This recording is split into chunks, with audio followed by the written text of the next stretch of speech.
Hello, this is Postdoc Chronicles week number 19. So you can't see my face because I'm trying to focus the television right now so that you can see what I'm currently playing. But if you just like give a tap on my face right here, yeah, so now the light focuses on the face. Now the light focuses on the paladins on the TV and so on. But anyway, yeah. While the Postdoc Chronicles week number 18 is uploading, here's Postdoc Chronicles week number 19. Okay, and you probably haven't noticed because every room here, at least in this building, looks similar. But last weekend, they actually had to transfer.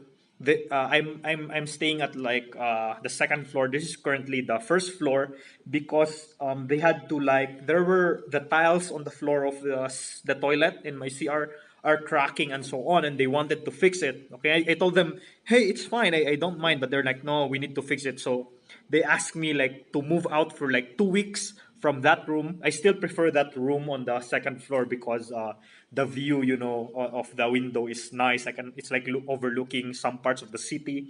Here it's on the ground floor, so the window I can only see the wall. Okay, so after 2 weeks, I'm definitely going back there, but yeah, still like there's no difference. The room feels the same because the layout is the same, everything else is here and so on. Okay, but yeah, onwards to Posto Chronicles week number 19. Again, I packed my stuff.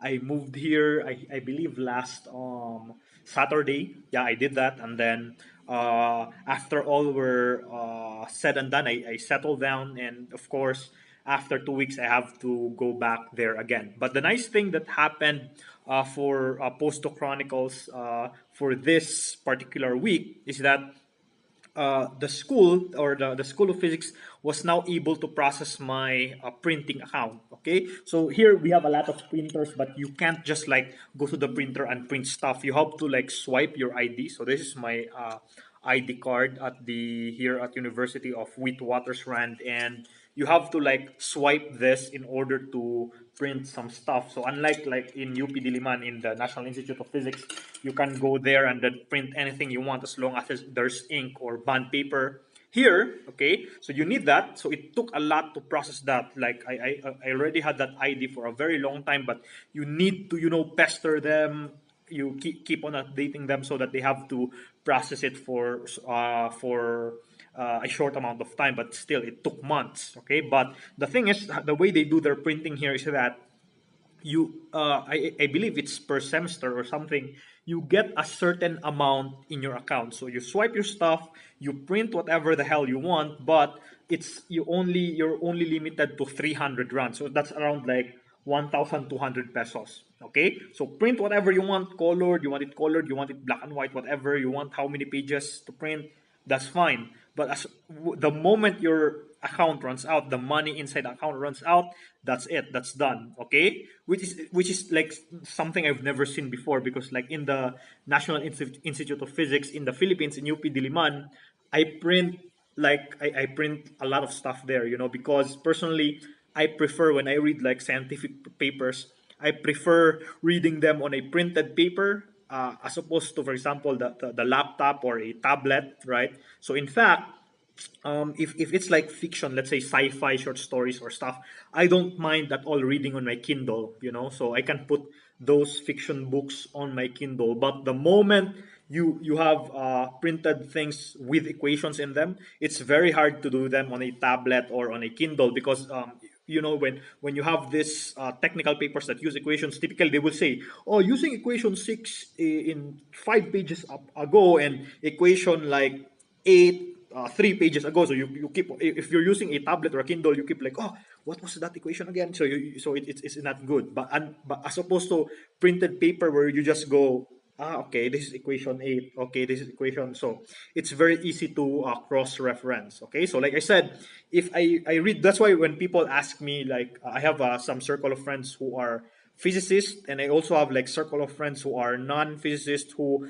I don't think read stuff with equations in them. When they ask me like, hey, Kindle, like what do you think? So I always ask them, so what do you want to read in them? Because if you're a hardcore reader of fiction stuff, or like it can be non-fiction but just words, okay, then the Kindle is very nice. So I have a Kindle there. It's one of my favorite devices of all time. But it's very good. But it sucks when you read like textbooks or PDF or stuff with equation in them, because cross referencing is really bad. And if you've seen a Kindle or a Kobo before, the refresh rate is really slow. Okay, so but with that, with a printer, I was able to print like papers. So for example, currently I am reading this paper entitled Towards Jetography. So in fact, I wanted to I was looking for a textbook on collider physics that discusses in depth the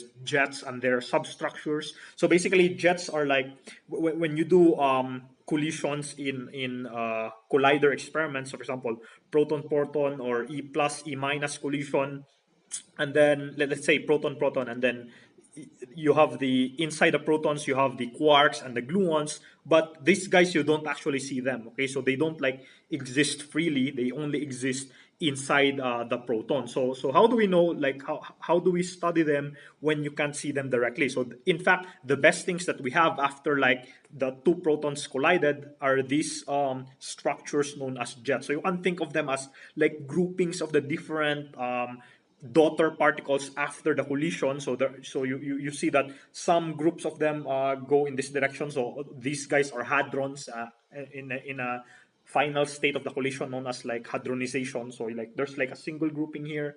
Then you can create like a cone around it and then call it a jet. Okay. So I wanted to read it, and in fact, one of the books that has a chapter on jets is the textbook known as Collider Physics by Bargers and Phillips. When I was in CERN, I wanted to buy that book, but obviously I didn't have any space anymore because I already got lots of books. So when Deepak went there, I asked him to buy for it. But yeah, of course, Deepak is part of the Atlas collaborator, and I can understand he was busy, so he was not like the time I was able to tell him where the CERN bookshop was. Okay, because I assumed he knew, but he actually didn't, so it was my fault. He wasn't able to buy it, but still, he told me that if you really wanted to learn about jets, one of the modern treatments is this thing right here called Towards Jetography. So I'm currently reading this paper right now, in line with the research that we're currently doing, which is known as, like I mentioned this before, in the former Postdoc Chronicles, with something that deals with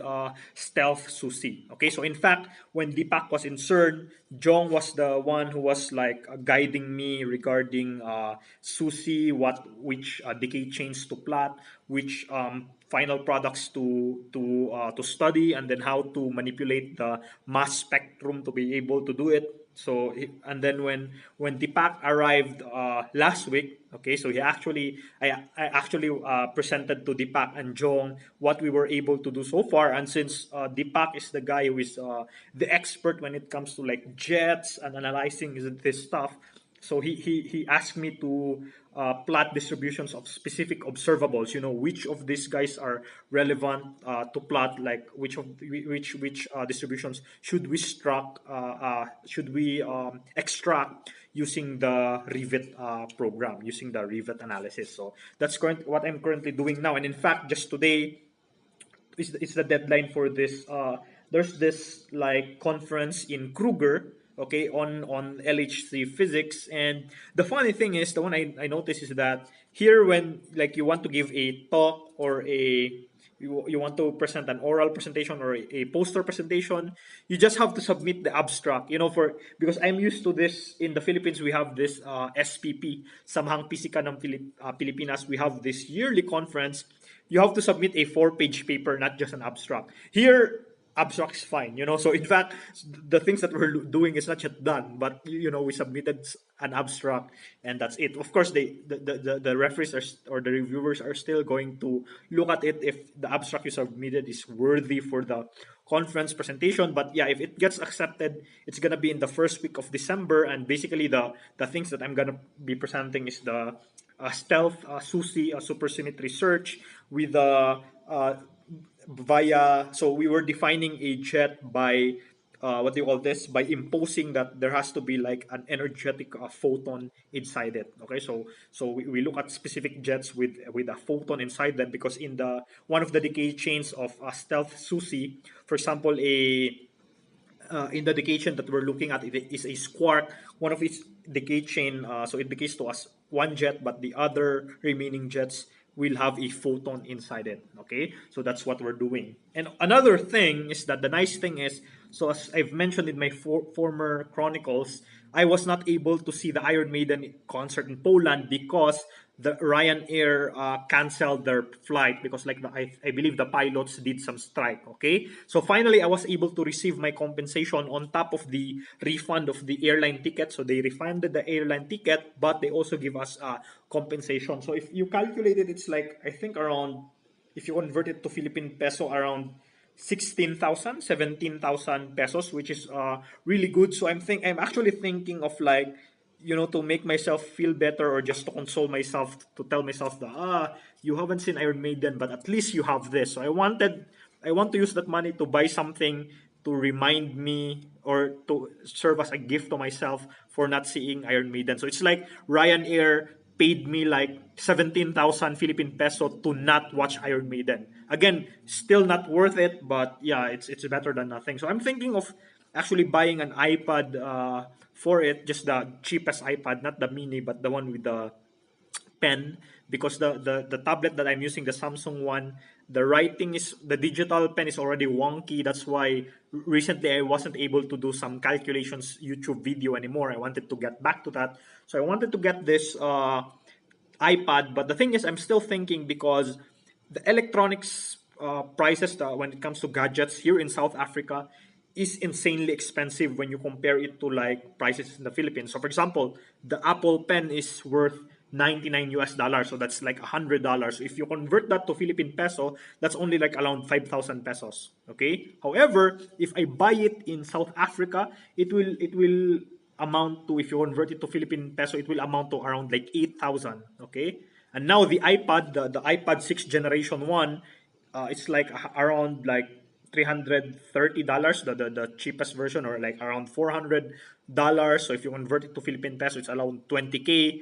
Here it's more expensive. So I'm still thinking if I buy it here or maybe wait until December, because this Christmas break I'm going to back to the Philippines. Maybe I'll buy it there. So I'm still thinking, I don't know. So we'll see. Maybe like the urge. I keep on watching YouTube videos of reviews of this latest 6th generation iPad, not the Pro, just the base model iPad, but supports the Apple Pen. Okay, so I wanted to use that because I want to go back to solving stuff in YouTube, but we'll see. Okay, so yeah, so this has been Postdoc Chronicles week number 19. Finally, I don't have a backlog anymore for my chronicles, and I'll see you next time on the 20th Postdoc Chronicles. Thanks for watching, and bye bye.